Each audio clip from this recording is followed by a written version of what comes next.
அனைவருக்கும் வணக்கம். இந்த காணொளியில் ஃபைலேரியாசிஸ் ஆன்டிஜன் சோதனை குறித்து காண்போம். இதனை standard tube filariasis rapid test strip மூலம் செய்யலாம். இதனை செய்ய தேவையான பொருட்கள்: சுத்தமான பஞ்சு, விரல் நுனியில் மெல்லிய துளையிட லான்செட் அல்லது கூர்மையான பொருள், ஃபைலேரியாசிஸ் டெஸ்ட் ஸ்ட்ரிப் மற்றும் பஃபர் கலவை ஆகும்.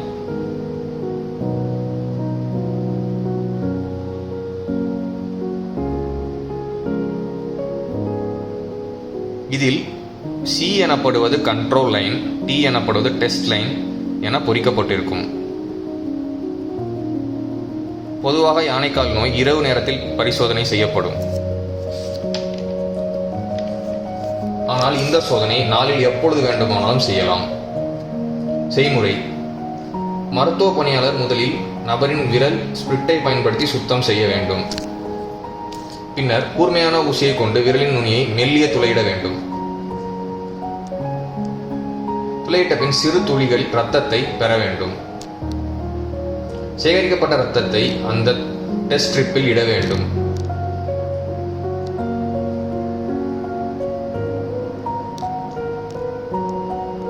பின்னர் பஃபர் கலவைகள் 2 சொட்டுகள் இட வேண்டும். இது சோதனை முடிவை துல்லியமாக காட்ட உதவும்.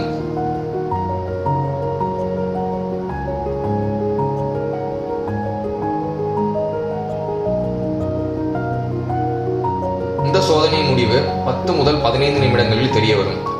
அதுவரை காத்திருக்கவும்.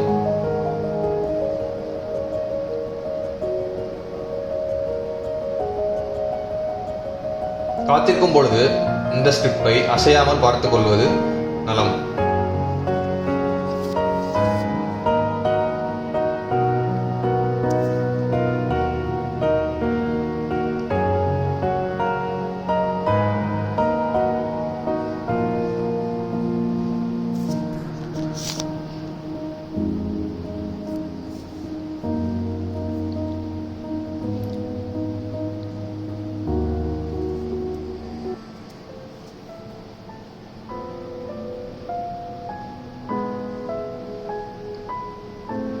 சோதனை முடிவில் C எனும் இடத்தில் ஒரு கோடு உண்டாகினால் நெகட்டிவ் ஆகும்.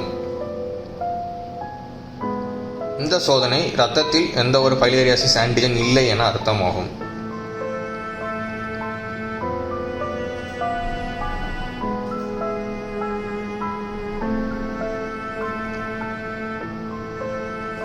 இரண்டு கோடுகள் C இல் ஒன்றும் T இல் மற்றொன்றும் உண்டாகினால் இந்த சோதனை பாசிட்டிவ் எனப்படும். யானைக்கால் நோய் தொற்று உள்ளதென்ற அர்த்தம். அவர்களை மருத்துவருக்கு பரிந்துரைக்கவும்.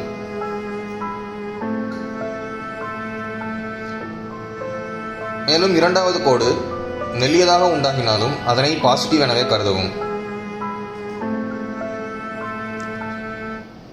இரு இடங்கள் C மற்றும் T ஆகிய இரு இடங்களிலும் எந்த ஒரு கோடும் உருவாகாமல் வெறுமையாக இருந்தால் இந்த சோதனை செல்லாது எனப்படும். எனவே மீண்டும் புதியதொரு டெஸ்ட் ஸ்ட்ரிப்பை பயன்படுத்தவும்.